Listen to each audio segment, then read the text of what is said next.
Okay, great. Thank you for that. So here we are today. We have two ladies that are joining us, Rahema Isa, based here in South Africa, and Mireille Toulekima, who's based in Australia. And as you have noted on our Female Wave of Change platform, is that we've been having, regular conversations around the impact of COVID-19 on the lives of people, whether it's, their spiritual lives, mental lives, physical lives. And I keep laughing because we've got so many parents now that have got children at home, and they're starting to say, what do I do and how do I keep, these children busy?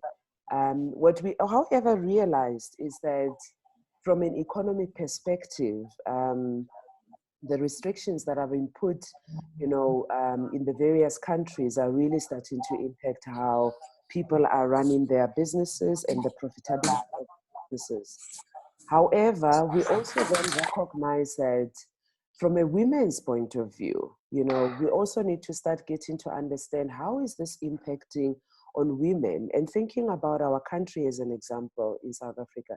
We have lots of women that are trading between the various countries who are neighbors. And now that we have, the ports in South Africa that have been closed, what does it mean for them? So today's session is really talking and looking at this aspects of how the economy is being impacted, but not only in terms of what the challenges are. What I'd like to hear from the ladies is really in terms of where are the opportunities? Because it's one thing to sit and look at it and say, oh my goodness, here are the challenges. But hey, disruption, anytime there is disruption, it brings new opportunities that we may not have thought about. So for now, I'd just like to give an opportunity then to Rahema, just to do a quick introduction about herself and the work that she does. And also after that, followed by Mireille. Rahema, over to you. Just let the women and the world that is watching, who's Rahema and what is Rahema all about?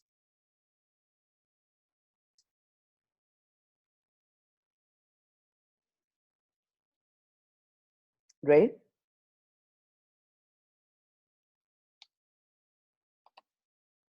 You're going to have to... we've lost her, yeah. Okay, Mireille, let's go over to you. I think most women in Female Wave of Change know, but just a quick... Yeah, I think it's just to pick it up because I think, so I'm Mireille. I think you've all met me online anyway. And so I'm an entrepreneur myself. I'm a global entrepreneur. My background is in oil and gas, and I'm a petroleum engineer by background. But I actually branch out to entrepreneurship and doing also coaching and speaking as well. So I'm actually impacted, heavily impacted because there's a coronavirus going on. But in oil and gas and in the resource sector, there's also a looming depression coming in. We've seen that the oil price has gone from being around 70 to now below 30. So there's a crisis as well looming on the price war going on between the Saudi and the Russians. So I'm doubly, there's a double impact for me, and there's a lot of economic stress on my business, and I'm actually quite eager to participate to this conversation to talk about obviously the challenges, but like you said, the opportunities and how I actually navigate through those challenges right now to stay alive economically. Wow, that's quite interesting that, there's a double challenge that's taking place. But maybe for those people that are interested in, the first time they're hearing about oil and gas, what type of business do you do in oil and gas? So in oil and gas, I'm an engineer, so mostly involved in the production and the exploration side and not the marketing or the downstream. So what you see, for example, when you go to the gas station and things like that. So I'm actually, you know, the first part of the industry. And that's actually where the problem is, because with what's going on right now, because the industry has been in depression for a long time now, and we were kind of recovering. And with what's going on with the coronavirus, with the transportation, like, you know, all the plane being, you know, completely, you know, not happening, and people staying at home, so the manufacturing area not actually necessitating a lot of, you know, not using a lot of energy or not really, you know, going full capacity. What's happening is that there's some production going on. So we've been, you know, producing oil, gas, or whatever was necessary with big economies like China and the US. But now that everything is, you know, basically closed down, there's a surplus. So surplus means, you know, there's a lot that you can give, but the demand is very, there's no demand because everything is slow. So you see basically a slowdown of most of the economies, and it has an impact. So we end up with stocks that we can't sell, and it means that the price has to go very low, and then, you know, you start to see the impact on the market. And you've seen probably in South Africa, everything is red, you know, on the stock market. And so it's this plus the pandemic and the impact on other industry as well, like you said, the retail and whatever, due to the corona. And then we have this surplus in our industry that we can't actually sell. So we need to basically put lower price to incite our economy to buy it and stock it. Oh, wow, that's really amazing. I think when you are not involved in the industry, you don't see, you know, this end-to-end value chain and how that is being impacted. So thank you for sharing that with us and, you know, enlightening us in terms of what's happening there, especially the double impact, you know, also that you're experiencing at the moment. Thanks for that. Rahema, welcome back. So just wanted to give you an opportunity to just introduce yourself and give us a bit of sense of what you do. Over to you. Hi, thanks for having me. Thank you for the platform. I work with, I'm part of an organization called OYA. And what we do is we work with women entrepreneurs to scale up their operations to do more business on the continent. So we provide advisory support and we connect them to an ecosystem of support that allows them to not just grow their businesses in one country, but have a safe landing when they go to another one. And we're working on two specific ecosystem or economic highways, which is oil and gas and agribusiness is our focus for this year. So I guess in terms of what we're seeing is in terms of being on the scaling up journey, it's entrepreneurs who've been operational for a few years and are looking to grow their businesses. Severe things are happening in the market right now because of demand. I think the previous speaker, is it Mireille, was talking about the demand for goods and services. And I think that we're finding that that demand has just scaled down in almost every space. I think working with a different spectrum of women entrepreneurs, I can speak definitively about women entrepreneurs who've moved out of the corporate space and into the gig economy who are being severely impacted. Because when companies decide that they are scaling down, well, companies will say to their employees, you can stay at home, which is great.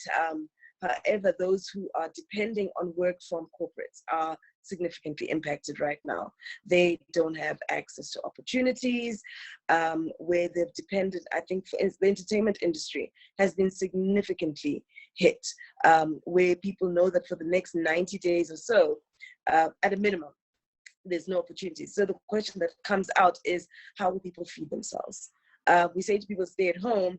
How will people get food when people are literally living hand to mouth? Each gig, each next opportunity is where people are looking for resources to fund their lifestyles. And it's not about funding lavish lifestyles. It's funding their basic livelihood. We have an additional pressure right now where children have been let off schools, preschool, primary school, high school, and university. This means where youth and young people were typically in the system, they're back at home, and there's two things that need to happen. One, they need to be fed at home. And a lot of people don't take into consideration just how much the schooling system deals with nutrition for families. So we're having that additional pressure of families having to provide the nutritional care, which they are alleviated when kids are in school, and the additional pressure of an economic system that requires us to do homeschooling or online schooling. I had a daughter just walking in right now. She's in high school, last year of high school, and they need to go online. We've had power outages, which means our technology is not connecting. So we don't have the infrastructure to support what you're calling it the impending state of emergency requires us to do. So what we're sitting with is not just a situation where our businesses are compromised because of a lack of demand, understandably, but it's also dealing with the day-to-day implications of being at home. I think in previous conversations, you've probably touched on the fact that the psychological effects now of, being in one place. First of all, you're confining people to an unexpected holiday with the family, which sounds great, but it's a lot of tension in a space where ambiguity is the cause for you staying together for a non-defined period of time. Schools have been told that it's like 30 days or so. What are you going to do with the young people? What are you going to do as a business person whose business, if most women are in the services industry, there are those in manufacturing. What are you going to do when your business has to shut down?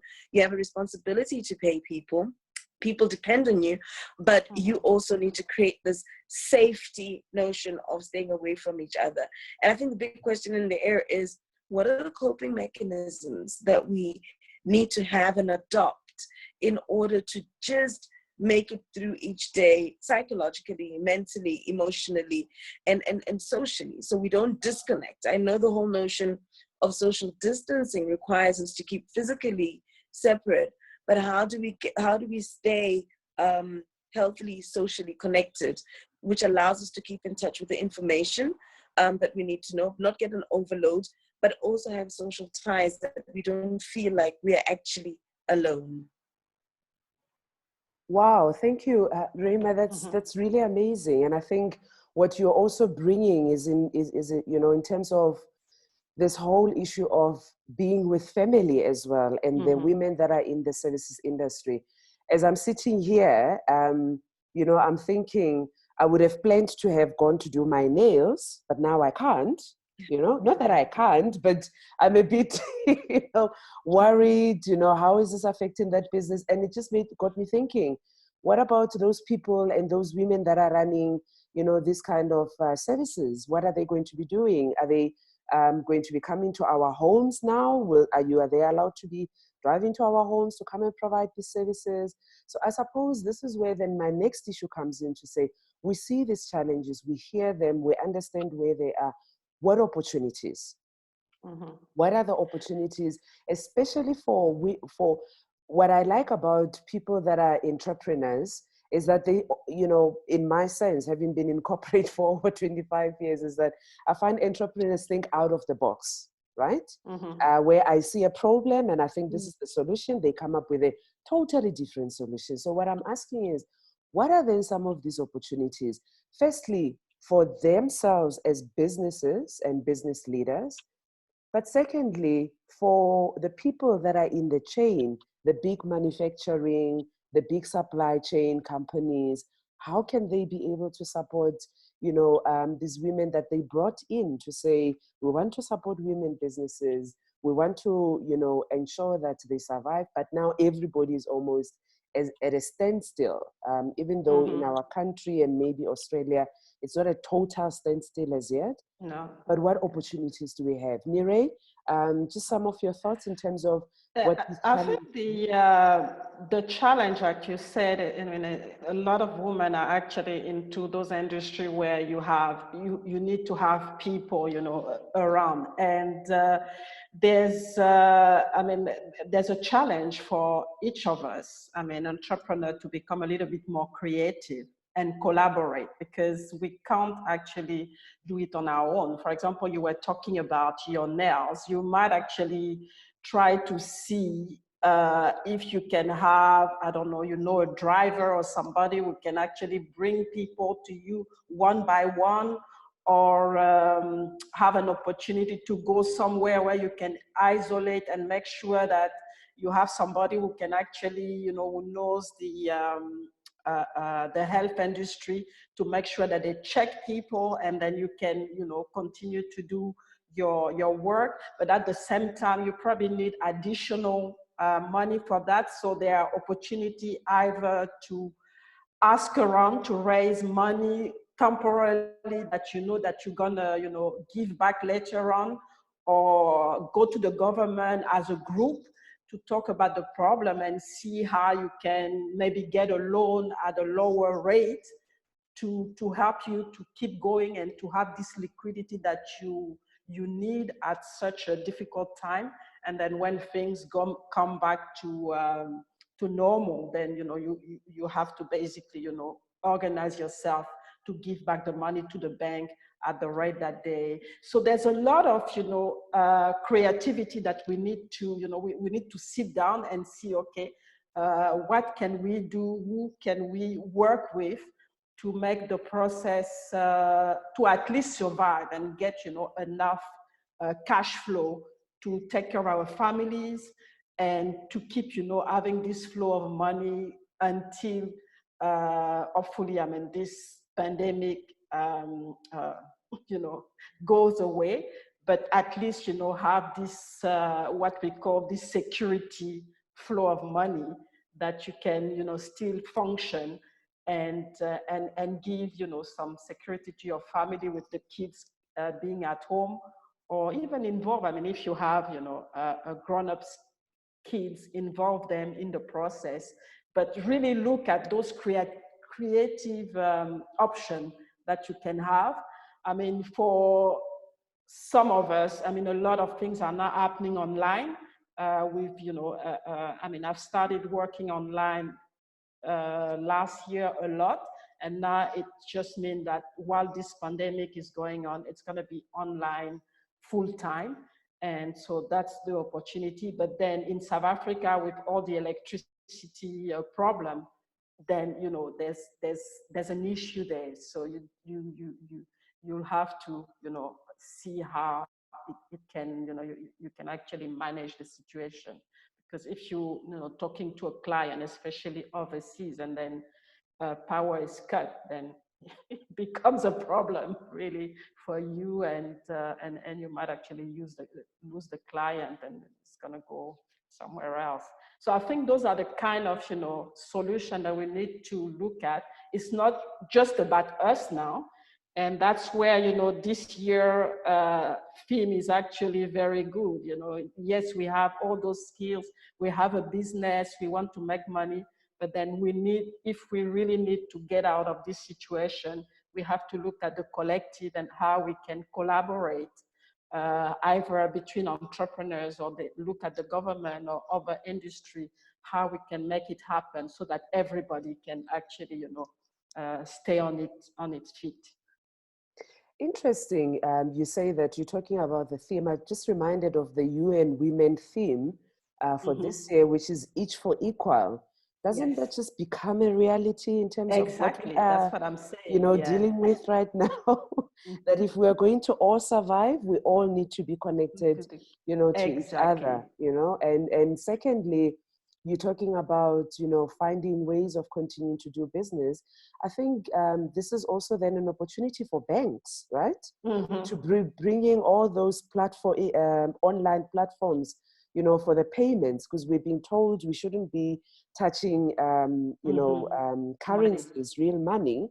And yet I'm not seeing banks saying anything about promoting their online platforms. Exactly. If I was in the banking environment, this is where I would be making the biggest noise about, the online platforms that we have. But I think what you've given us are just some interesting ideas around collaboration becomes important. Governments, wherever they are, looking at opportunities to still be able to assist, businesses, and finding ways of coming up with different payment solutions, that say if you're a business, this is, a longer term payment. And it's not only government, right? It's all businesses. Yeah, it's almost all businesses. All businesses. I mean, yeah. Obviously, as a small business, you can also go to a bigger business that actually doing business with you, and ask for this liquidity so that you keep the chain going. Because if you break, you're part of the chain, it's going to impact this bigger business as well. So have those negotiations, put this on the table so that you can both survive. Even if you're small, then you still have a role in the supply chain for them, So that's important. Great. I know we've got Mami Vaughn and we've got Ingun here online as well. Before I come back to you, Rahema, any comments, any questions, ladies, that you have?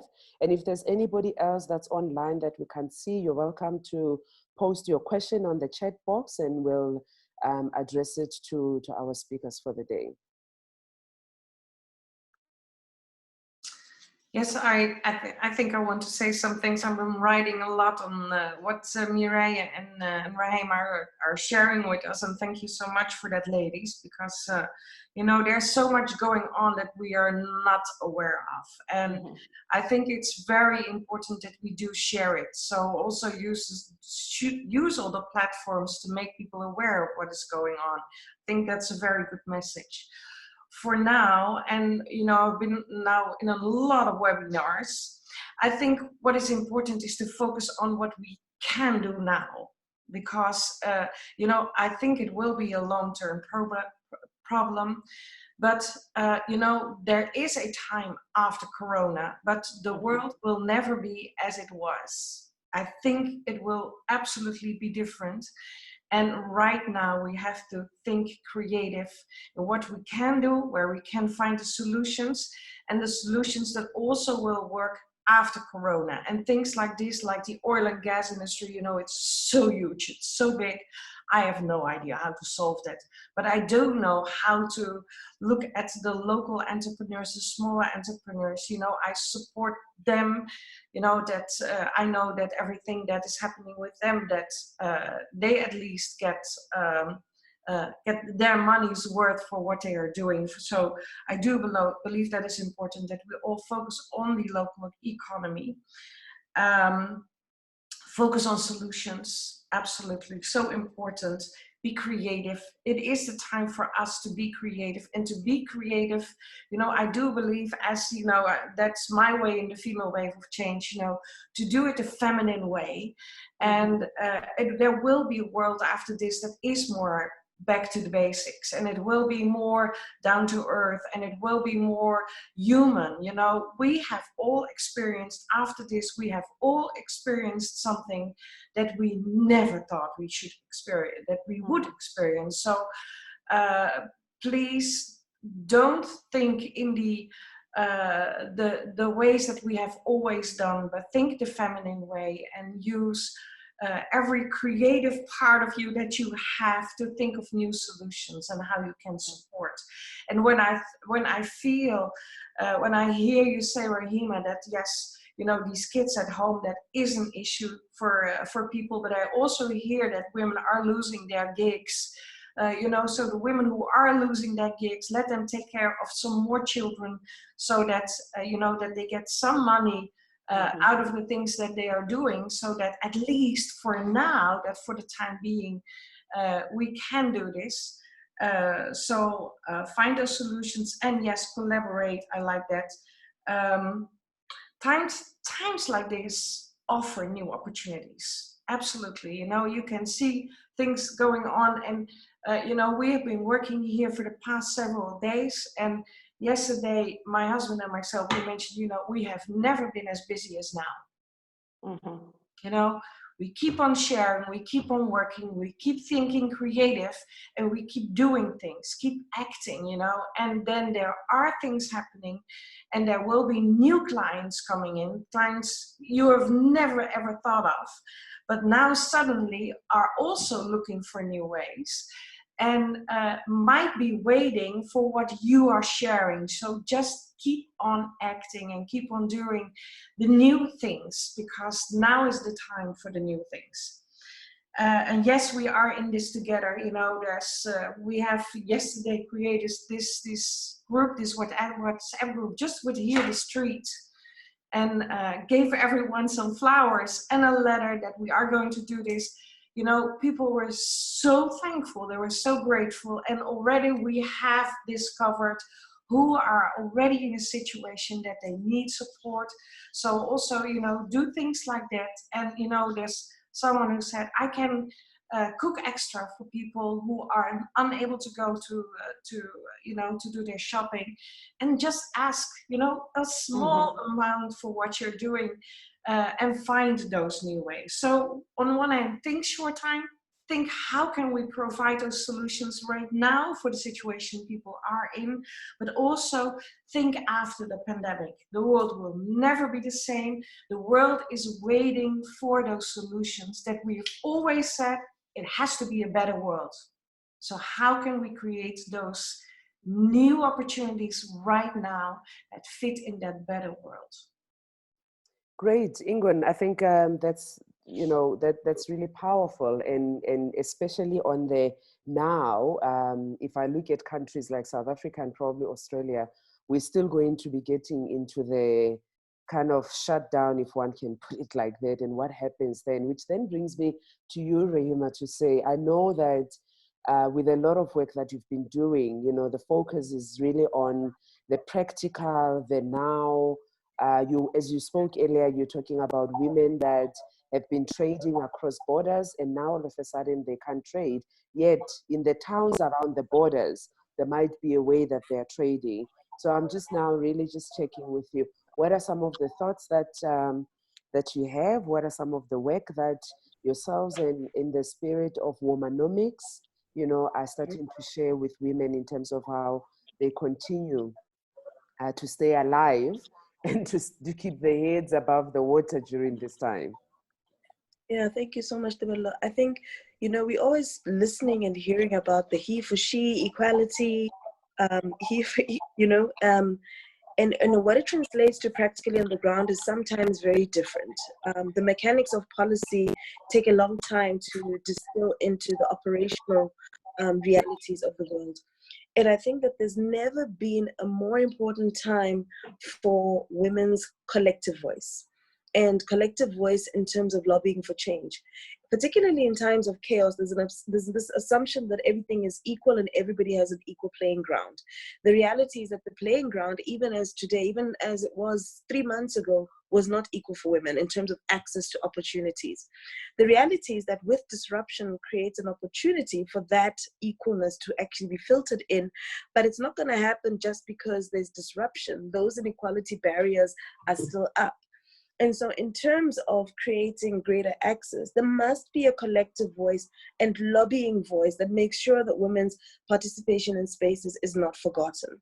A simple example is that we are currently experiencing value chains that are compromised because supplies are not moving across borders. And the challenge that we are putting out, and I think this is a great lobbying point, is, again, I think your previous speakers have said to this about asking for companies to actually invest right now. This is not the time to sit back and say we're going to wait for the crisis to be over, but to deliberately invest and to deliberately make a call to invest in women-owned businesses that do work in the places where they typically source supply from the highly compromised countries. Now is the time to disrupt those supply chains that had excluded women because of the barriers to entry. So we are seeing the reality that those barriers are man-made. Those barriers are choices that organizations have made. So let us lobby for a change in choices. where, for instance, I think like a nice one is toilet paper. I know toilet paper is locally made, but if we were purchasing, I think a company was telling me recently, we can't get books because they're coming in from China. I'm sitting back and saying, what's the opportunity now to insource, to develop a South African or an African entrepreneur to produce the quality and to make sure that the supply chain actually doesn't need to leave the continent. So that's not going to happen unless there is some kind of impetus or there's some kind of social buy-in. Now is the time for women to create and define the social buy-in choices that should be isolated for women's participation. So for me, it's a two-way street. One, sitting back and saying, yes, the entrepreneurs must be creative, but you need to have an enabling environment for that creativity. There's no point in creating stuff that nobody is actually transacting and buying. And there's a call to corporate South Africa, there's a call to government to deeply look within their business continuity plans to deliberately set aside funding that supports not just the crisis, but understands that they need to build resilience, which can be built in by supporting women-owned businesses to scale up in those spaces. On the entrepreneur side, I have a statement that is really about social distance not equating to isolating. And this notion of social distance is great, but this is the time to use technology. I've seen so many WhatsApp groups coming up, and the single question that people are asking is, what can we do? What can we do? So there's a dearth of information of what to do. Then there's almost like an opportunity for somebody to write up a list of this is what the different people are thinking. Here are the ideas. And what it demonstrates is that we don't have a culture of idea sharing. There's an assumption that people are going to come up with solutions, but solutions and ideas need to be curated so that they are not just ideas, but they're practical solutions that people can engage and transact with. So immediate opportunities are curation and spaces to curate ideas, such as what you're doing right now, and to proliferate this as much as possible so that people have access to it. So I'm finding that WhatsApp is a powerful connector. Participate in groups, ask people where the groups are. Facebook is taking another slant where people who have disconnected from those platforms are now connecting in. My WhatsApp status gets so many views within 10 minutes, which for me, I sit back and it's an indicator of how people are just sitting back and saying, what's going on? Without things to do, people are looking at spaces. So I think we also need to be conscious about when we are occupying spaces, how we are informing, engaging, and disseminating information that is constructive. Yes, the jokes are great because we have a culture in South Africa where we make light of things when you don't expect them to.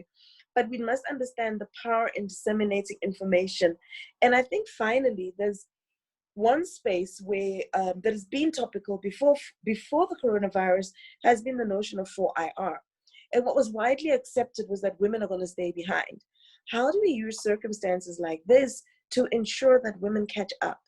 And my proposition is that this is where the investments, where companies are saying, we don't know how to infuse women into our value chains, or what they would need to do is going to go contra to these requirements for social distancing. I put forward that now is the time that companies can invest that social investment spend into supporting women-owned businesses to build up their technology capability. Here's the reality. Post this, as Ingan says, the game has changed. We knew that the game was changing. We almost thought that we had time to play into the game.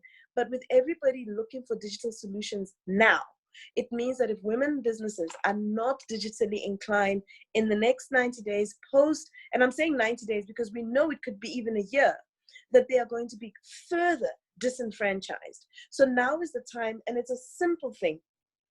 A lot of our businesses could use technology enhancements.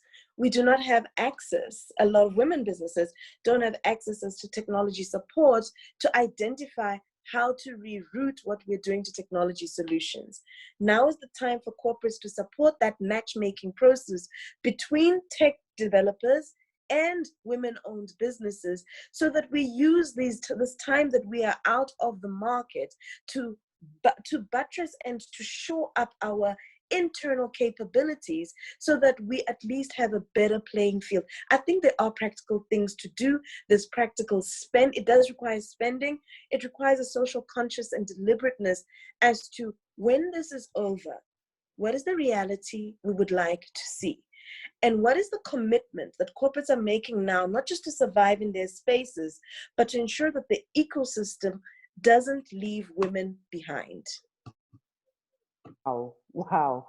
Matchmaking has just taken a different understanding and explanation for me. And I love it, you know, I love that challenge in terms of how do we matchmake? Because also remember that there are young people who are tech savvy, who were looking towards these big corporations, you know, for opportunities and for work. And what you're saying is so profound to say, what if those young ones that are technologically advanced are spending time helping small businesses, and especially women-owned businesses, you know, to be able to survive this? I love what you said around, you know, curating, that it's becoming even much more critical, that, you know, we curate how WhatsApp groups can be used differently.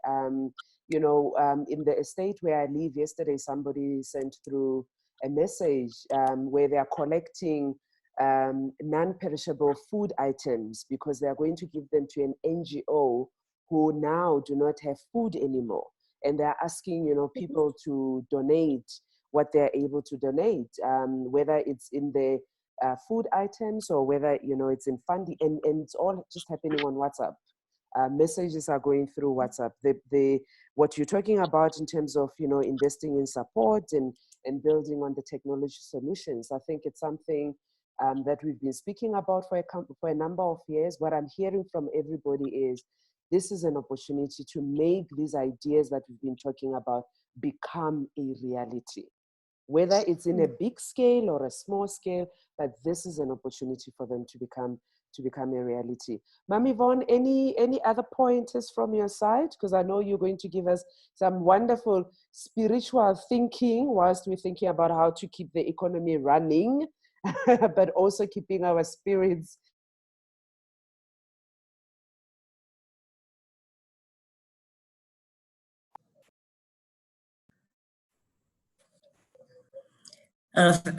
Thank you so much for a fabulous morning.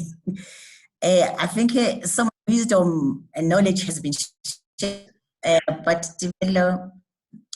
for me, just being still, this is a calling for us to pause.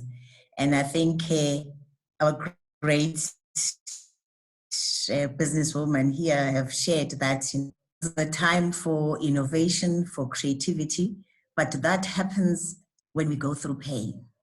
And that happens when we differently. We have to think differently because we've been instructed to socially distance ourselves.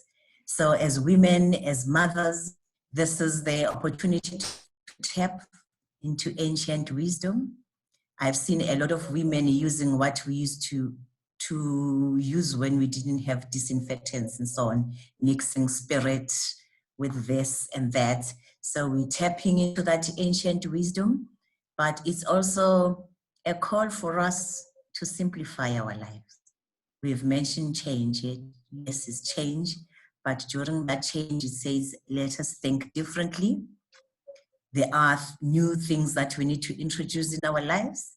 There are things that we need to stop doing, and there are things that we need to change. Where I see it is that we need to focus on those three pillars. Education is power.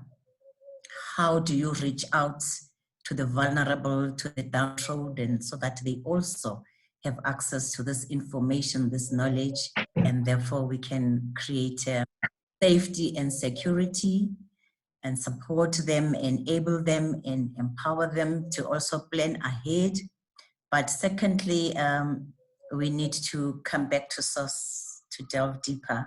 And I'm a believer that, you know, when you're faced with challenge, when there are those moments of stillness, that's where your innovation and your creativity is inspired. That's the way I see it. But what I'd like us to think as well is giving information to pensioners, for instance. What is the impact of all of this to pensioners? And our young people, our children, find ways. I think this is an opportunity for e-learning, but what happens to those who don't have access to technology? That's where our creativity and solutions that work for all of us can come up. So, but over and above that, I'm glad that this has brought us together. The power of unity, the power of more is coming alive. And so let's tap into that space. Great, Mama Yvonne, thank you very much for that. I always love hearing you is in terms of coming back to the source and also being still, because it's when we are still that some of these ideas that maybe are not so new, but it's old ideas that we package, you know, in a different way, we're able to bring back. And so to be able to do that, Mireille, you've listened, you've shared. Any final thoughts that you'd like to share with us in terms of how do we ensure that the economic impact doesn't become as drastic as what people are anticipating for it to be? So I think I'm going to echo, everybody here is that, it's a time for us to, and I think you've heard me talk about greatness all the time, to really step up and step into our greatness and know, and not really, think about being selfish, because if we want to find a solution, not only for the crisis, and then scale up, like what Ingon was saying, later on when we're out of the crisis, we have to do it collectively, because every single one of us need to benefit from it. And I think we already have the solution. It's just that, the way, and that's where I like, what Mama Yvonne was saying, is that things are going so quickly. We don't have time to sit down and to really recollect what we know and what we can do with what we know to create a positive impact. We just kind of just do everything mechanically without, really thinking about, bringing out our creativity and pushing, because we're talking about women here, and pushing the agenda that we have as women, because a lot of women, they know so much and they have so much inside of them, but they just step back. And I think this kind of crisis is actually helping us to go out and to really show what we can do and start to really have an impact and show, to the world that we are the solution. And the leadership, the feminine leadership that we have is really powerful, and it's going to help, the world to solve problems and to go to the next step. Great, thank you so much for that. I think what's important for me is just also being reminded what you just said about stepping back into your feminine greatness, because we do have it and we can employ it, to be able to help all of us to get through this particular phase. Rahema, any final words from your side?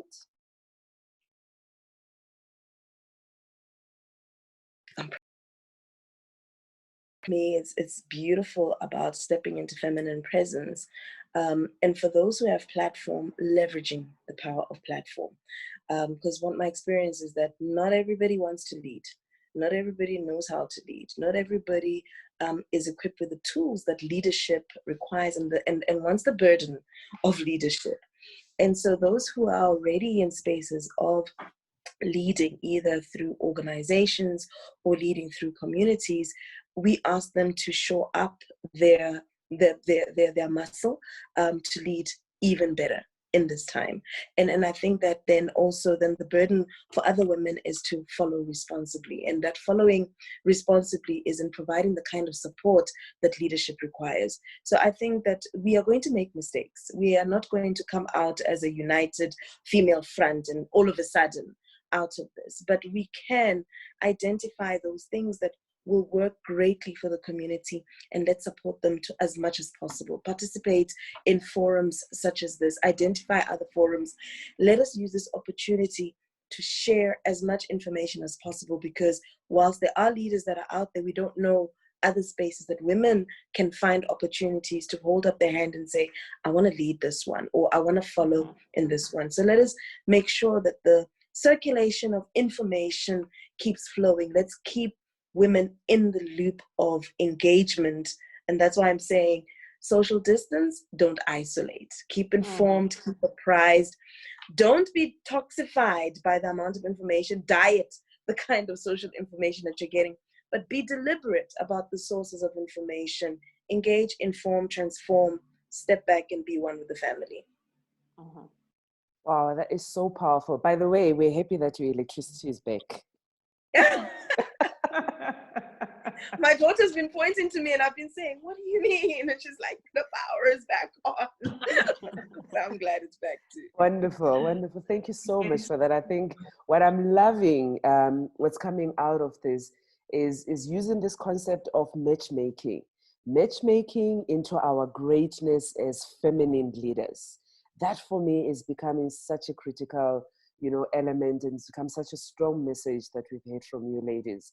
And the fact that we're doing it at 8 o'clock in the morning in South Africa, 7 o'clock in Netherlands, and 2 p.m. in the afternoon, for me, that's such a beautiful, example of matchmaking that really is going to be helping the world. Ingun, any final words from your side before we end the session? Yes, just one final thing, and you won't expect this from me probably, but don't forget about the men. There are a lot of men who have no idea how to tackle this issue. They have not experienced it. They do not know where to find it. I think the feminine leadership, it will be very organic. We're much more creative. We're much more, this is really our chance to show. So we have to step in, and no, not everyone is a leader. I always said it's 95% of the world are followers, maybe even bigger, 98%. But I do believe that the women right now can pick up the things in the feminine way. But please, please, please, just make sure that the men are involved, because also there we are in this together and we have to find those solutions together. Yes, it wasn't expected from you, but we always know that your mind is always thinking far, far away from where we currently are. So thank you so much for that. Ladies, this has really been an awesome morning for me. I think the messages that you've shared are really so powerful. We will be sharing this recording, with the broader community. And I ask you also to share it in your own communities, because the more, as you've said, the more that we curate the information, the more that we share the information, the more that we find these matchmaking opportunities that we're able to work together and collaborate together by using our feminine greatness. And in doing that, as we bring the men in, as we bring our kids in, and as we bring our nieces and our nephews in, to be able to say to them, help us think, what are we going to do? It just creates that nurturing aspect that we have as women that says, even in a crisis, together, when we work together, we're able to achieve more. Thank you so much for your time. You're welcome. It's really been powerful. It's really been awesome. And yes, let's work together, each for equal, getting together as we get through this pandemic. It will pass. It will pass. Yes. Yeah. Thank you so Thank much, you and very enjoy much. the rest of your day.